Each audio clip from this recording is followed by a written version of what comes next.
relax. Hello and welcome to Make Your Day Richer. Are you a parent navigating the challenges of co-parenting or divorce and looking for a way to create a more peaceful environment for your children? My guest today has incredible insights for you.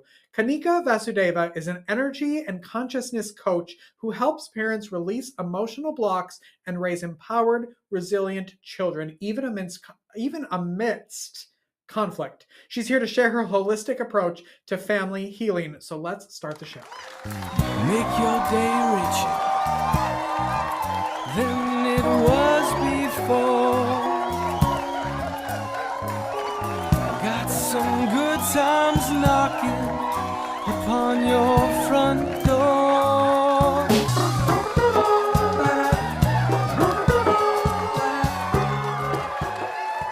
Great. Kanika, thank you so much for being here. Thanks a lot, Richard. It's such a pleasure.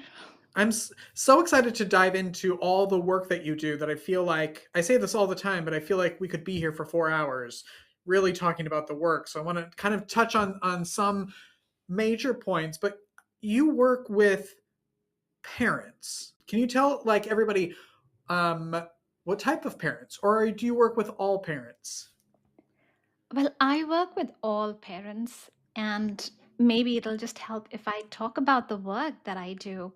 My passion is really in helping parents heal themselves, Mhm. especially with our kids. It can often be the case that they trigger us or they say something wrong. They are behaving in a certain way. They're not making the right friends. They have the wrong influence. They're watching too much TV, so on, right? Like kids trigger us a lot. And it's such a deeper relationship because all the other relationships that you can have, you can walk out of it.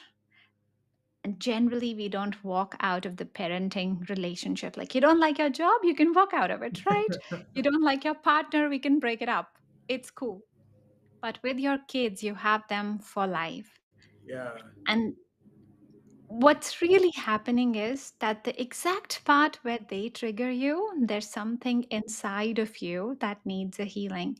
So, what I love about my work is I help parents heal that bit because when they do that, then they're operating as a far more fuller version of themselves. That's Mm. what the kids see, and that's what the kids pick up. When I was reading all of your stuff, I was like, there are so many guides and books to parenting, but every parenting situation is so unique based on, like you said, past experiences of the parent, and then you just never know what kind of kid you're going to have. So how did you get into this work? Well, for me, it just happened because life was giving me other signals. I was just not realizing. So, life was trying to show me this path of healing. And I was working up the ladder or just being as ambitious, trying to do what people, society around me did. I was overworked, I was overwhelmed, I was really not happy at all. And I sort of dismissed it as like maybe the mid 30s crisis and so on. That time I had a son, he was about 2.5, and I was pregnant with my daughter. And at 31 weeks, the pregnancy was good, but I lost her. Like I woke up one day and she wasn't there. There was no heartbeat. I had not felt any movement, which is why I went to the doctors. And then I had to give birth to a stillborn. And that kind of started the whole journey in me because I had run away from my own personal thing for so long. We get told, we get programmed that s- some things are normal, like tension is normal, or that you're feeling burnt out, it's normal. I sort of had normalized for myself that not being happy, especially as you grow up, like we go, like, yeah, it's sort of accepted, it's Yeah, assumed that as you grow up, you will not be happier. yeah. Like, It's just that's something for the part of the process. Yeah. yeah. And then you have to ask why. And I think I tried it in my own sense, but the science person, I have an engineer background, I'm an MBA person. So, really, really, in general, rooted to like the very scientific way of thinking, right? So, I was sort of trying to follow the steps and then go, well, why am I not happy? And somebody said, meditate. So I sat down and I quietened my mind for 2 minutes or 5 minutes. And even that was hard, like not thinking anything for 2 or 5 minutes, really hard. But when I did that, I'm like, okay, so what's the result? Life's the same. You see, like it doesn't work. But then my daughter passed away, and that wasn't something I could escape from. Um, Previously, there were always short term fixes. Like I could go talk to a friend, I could go have a night out. This wasn't something I could run away from. Mm. And it forced me to see something deeper inside me. I was hiding all sorts of things in there. I was hiding, for example, in this case, I was hiding a whole lot of shame, guilt that I lost my daughter. So I had to unpack all of that. I had to come to face with all of that.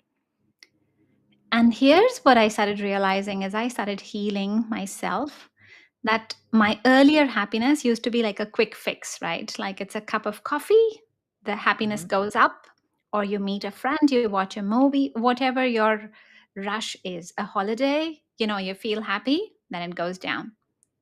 As I started healing, I realized that my happiness was not like this, a flat, straight line. And that was because this happiness was self sustained. It didn't matter how my day was going, whether somebody overtook in front of my car, if my boss said something, if my child, if my husband did something. I just felt at peace. I think the biggest break for me was when I was able to contact my daughter, and I was wanting to understand from her why she decided to not come, because she was like our surprise baby. We weren't really planning to have a baby, and then she did not come. And she told me that she was just basically coming in for this. Wow. She came to wake me up.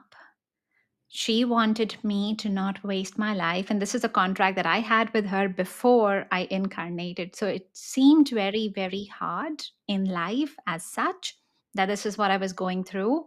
But truly, this is what I'd asked. And she was just helping me. So this is how, when I work with my parents, sorry, this is how, when I work with parents, my idea is to help them see those parts of themselves that need healing, heal those bits.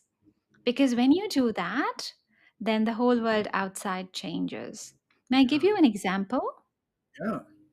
Of course.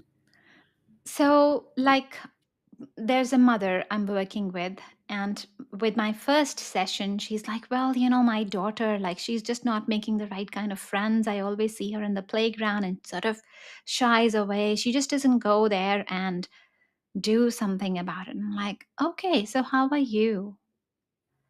Are there bits where you're not comfortable with yourself? And she's looking at me.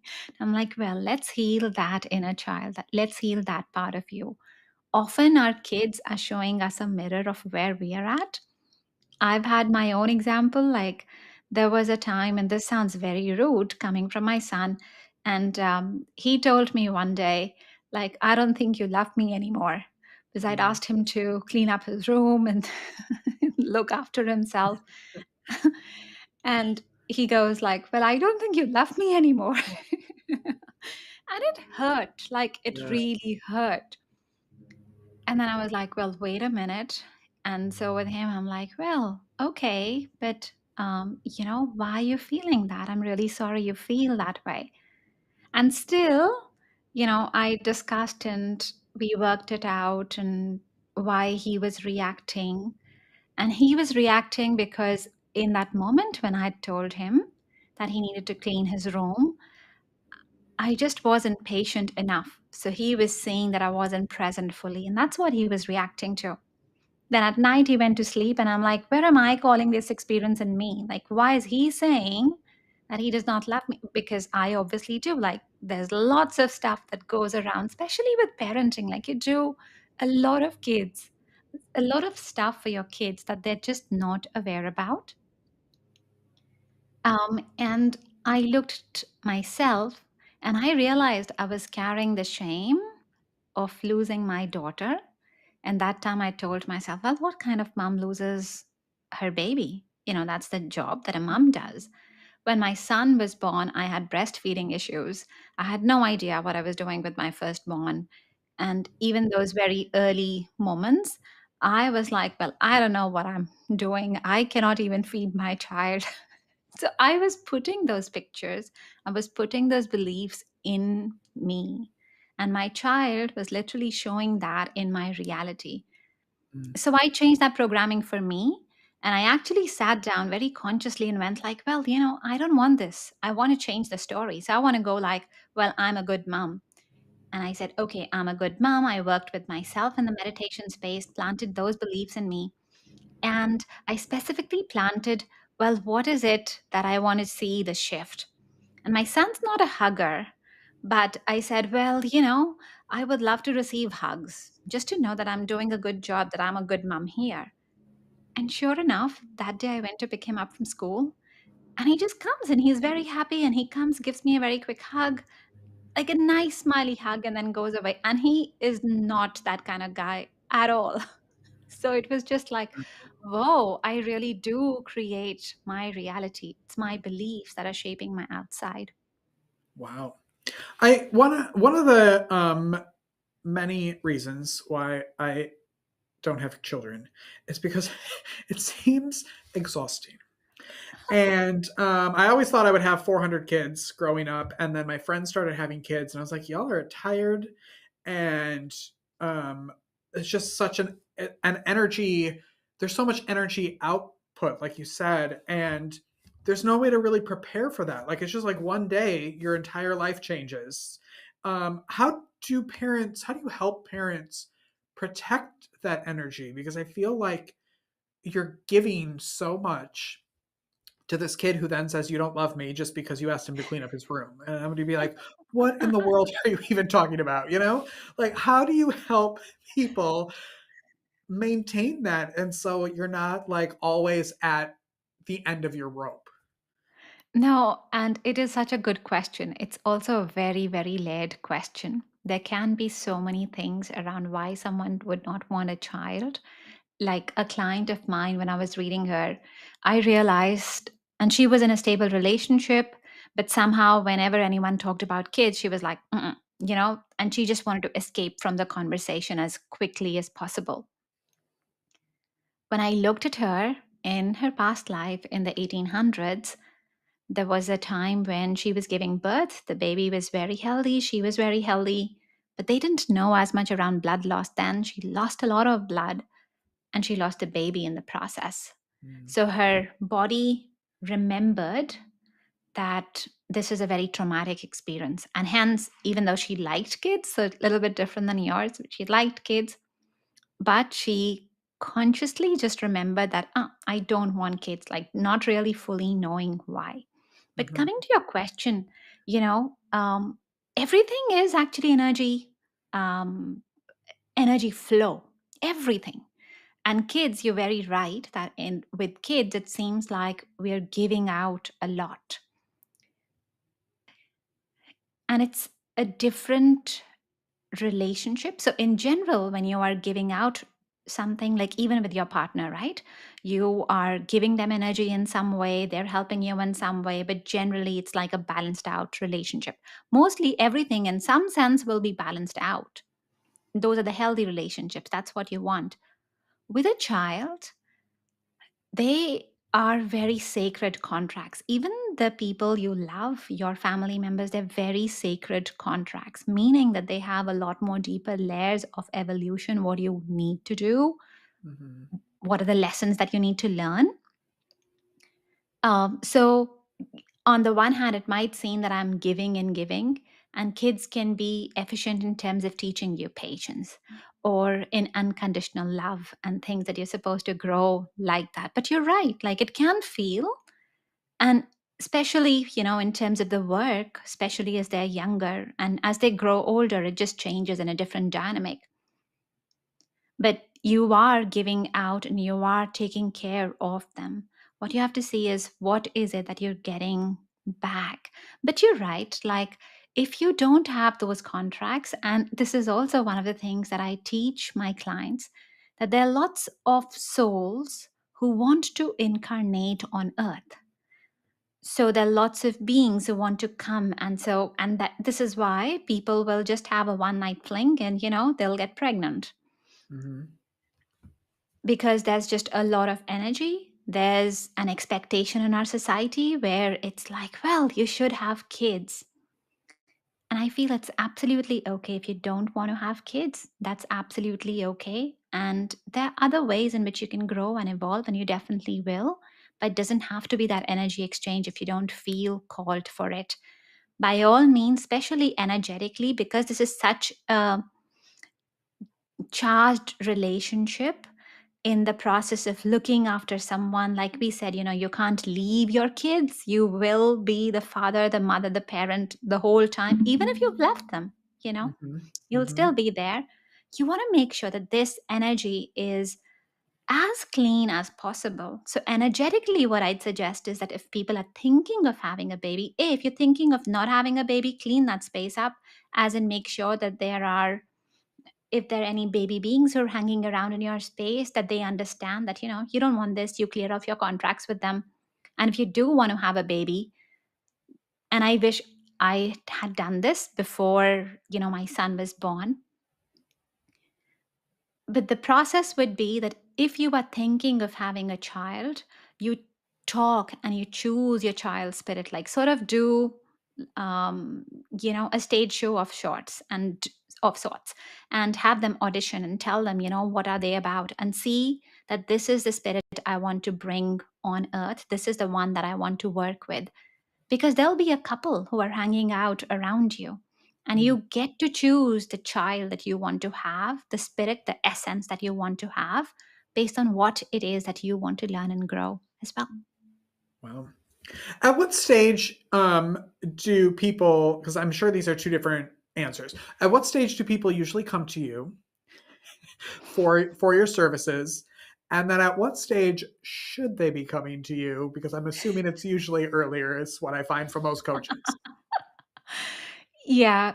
And look, even, for myself, I would say that I wish whatever work I'm doing, I wish I'd started doing that a lot Yeah. sooner. Life would just be very different. But at the same time, I believe in divine timing. I believe Mm-hmm. that when people come, that is the right time for them.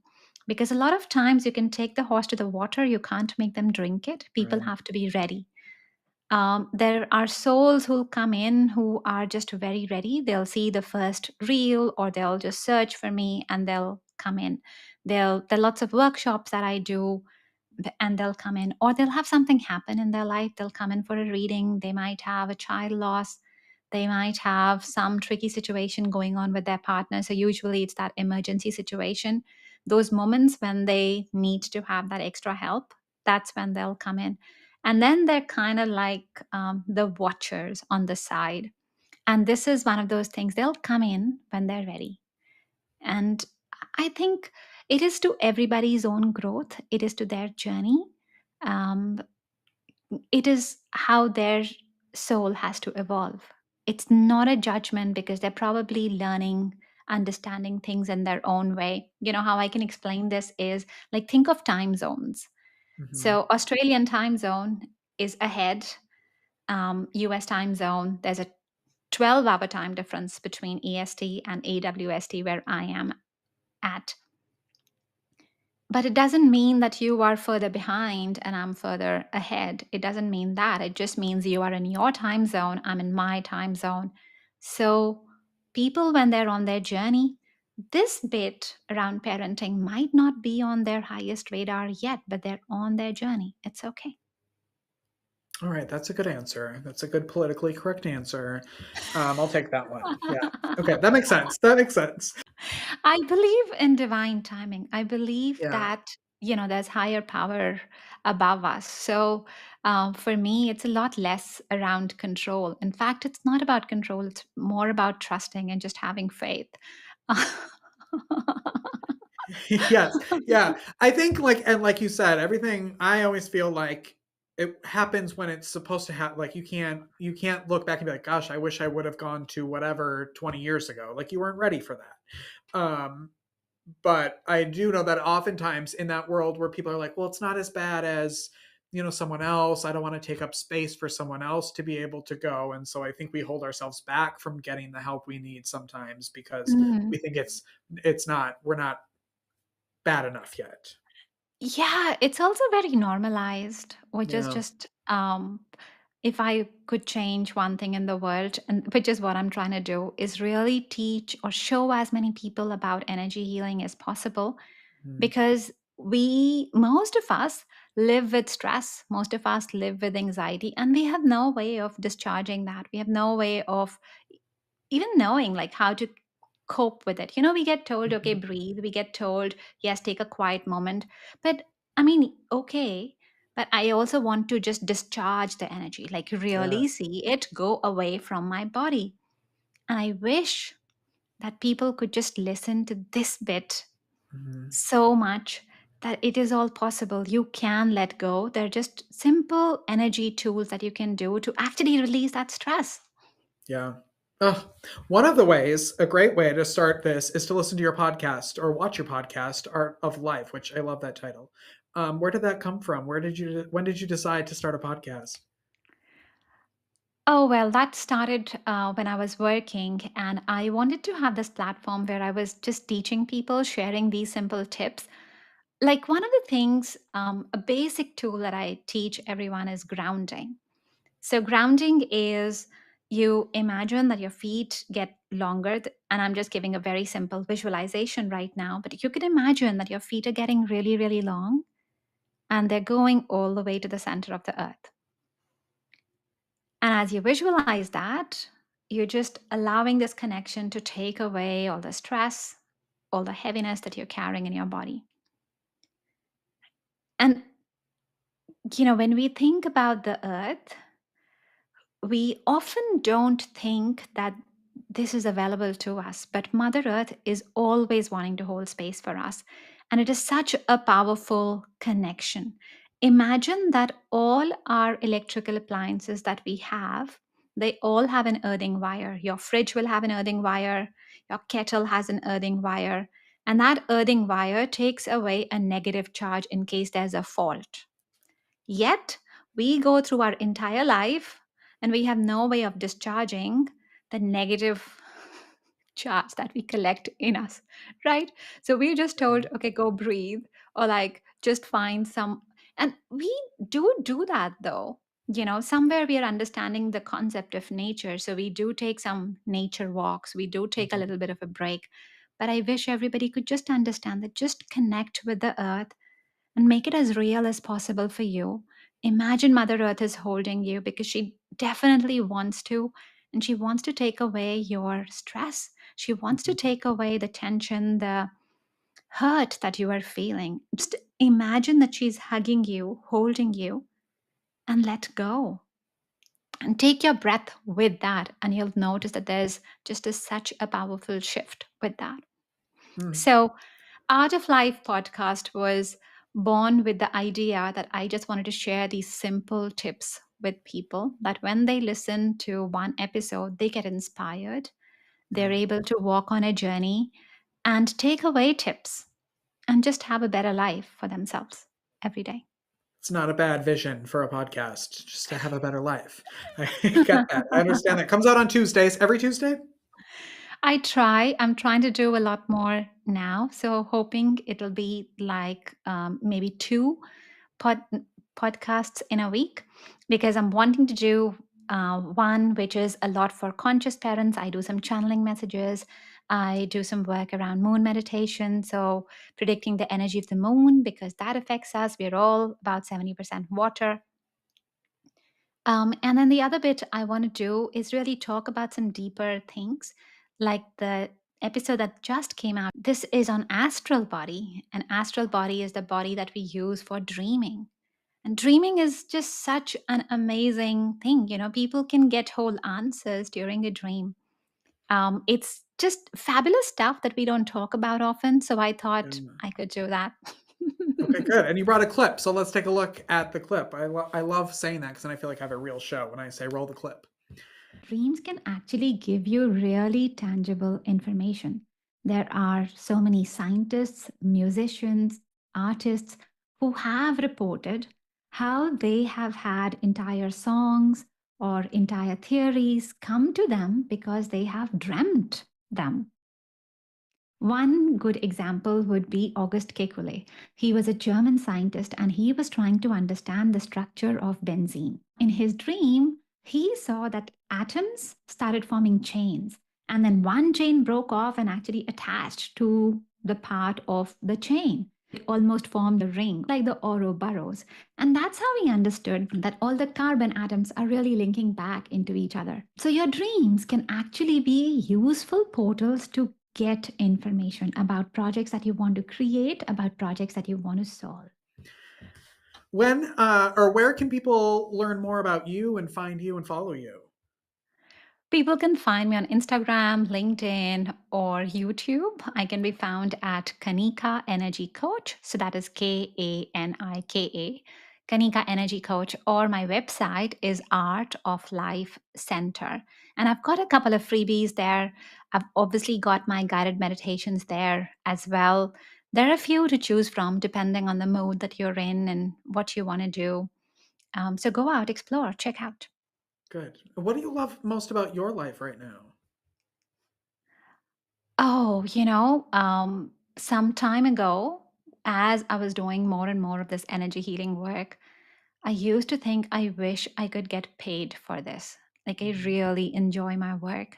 And I also know very deeply, I see the transformations with, I would see that time with just friends or colleagues that I was working with.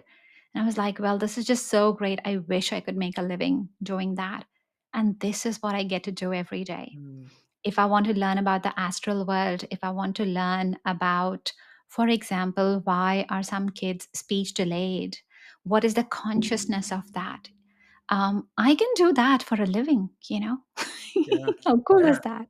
I love that answer. That's a great answer. I think about that every day when I get to talk to people like you. Yes. Like, I can't believe this. This is what a I life. know, Yeah. right?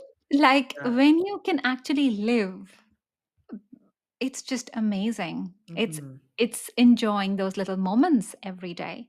Yeah. Yeah, and you and I, we get to do that every day. People like us, it is amazing to be able to Hmm. find the joy and give joy as well in the process. So true. That gives me goosebumps. I can't thank you enough for sitting down and chatting with me today and for sharing your story and creating such a community for people. I really appreciate what you're doing. Thanks a lot, Richard. I appreciate what you're doing as well because it's such an honest, candid conversation. I loved you being vulnerable, and thank you for letting me on the show. Of course, come back anytime. Just click that link and I'll probably be sitting here.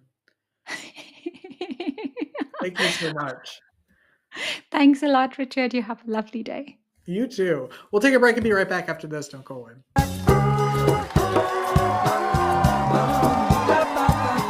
Life is difficult. Are you feeling overwhelmed or like you could use a little support for your mental well being? Visit the Help Hub. It's the most comprehensive and inclusive free online destination for mental health resources, helpful tools, crisis hotlines, and supportive content. Just go to thehelphub.co to find the resources you need when you need them most.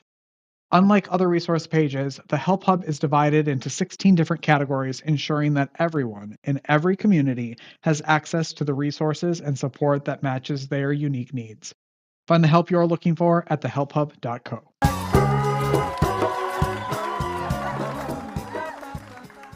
That's our show, everybody. Hey, you want to buy us a coffee or buy me a coffee at buymeacoffee.com/makeyourdayricher. It's actually not coffee, although maybe some of it will be used for coffee, but it's to help this show continue to bring you amazing guests.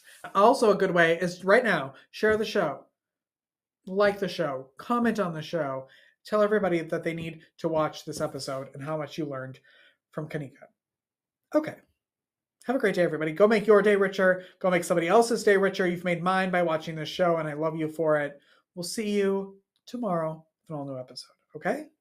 Have a great day, everyone. Bye bye.